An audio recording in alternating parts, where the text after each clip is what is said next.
মধু মাসে হবিগঞ্জে জমে ওঠে কাঁঠালের বাজার। এবছরও জ্যৈষ্ঠ মাসের শুরু থেকে জেলার মুছাই বাজারে বসেছে জমজমাট কাঁঠালের হাট। প্রতিদিন বিভিন্ন এলাকা থেকে ক্রেতা বিক্রেতারা ছুটে আসছেন এই হাটে।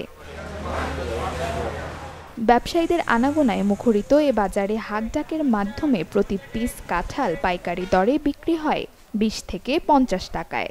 প্রতিদিন কয়েক লাখ টাকার ফল কেনাবেচা হয় এখানে। এবারে কাঁঠাল বাগান থেকে খাইতে আনে বাজার বিক্রি হয়, আমরা গরুর মাল বেশি গাড়ি মাজার বিক্রি আছে বিভিন্ন ধরনের পাইকারায় আইলে মাল কিনে নেয়। কাস্টমার মানে রবিগঞ্জ, বাইনাসং, আজমেরি বিভিন্ন ধরনের কাস্টমার আয় কিনে নেয়। বাজারে বিভিন্ন বাগান থেকে কাঁঠাল নিয়ে আসেন বিক্রেতারা। এবছর হাটে পাইকার কম থাকায় গতবারের মতো লাভের মুখ দেখছেন না তারা। ভালোভাবে বেচা বিক্রি হয়, আপনার রপ্তানি আমদানি প্রতিদিন প্রায় লাখ দেড় লাখ কাঠল বর্তমানে হচ্ছে যাইতেছে। আমাদের এখানে কাঁঠাল এই জ্যৈষ্ঠী আষাঢ় মাস আসলে কাঁঠালের সিজন, এখন কাঁঠালের সিজন এমন এক পরিস্থিতি অন্যান্য বছরের তুলনায় 2025 সালে কাঁঠালের সংখ্যা কম, কিন্তু বাজারটা খুব কম।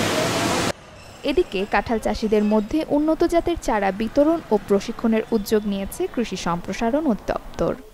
আমাদের ব্লক পর্যায়ে যে সকল উপসহকারী কৃষি কর্মকর্তা আছে তারাও যারা ফল চাষি তাদেরকে প্রয়োজনীয় পরামর্শ দিচ্ছে।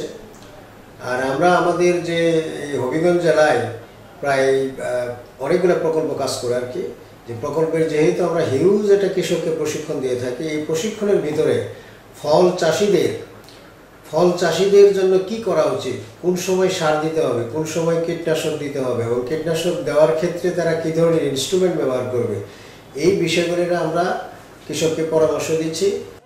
এবছর জেলায় ৯৬৭ হেক্টর জমিতে কাঁঠাল আবাদ করা হয়েছে। Desk report, channel 24।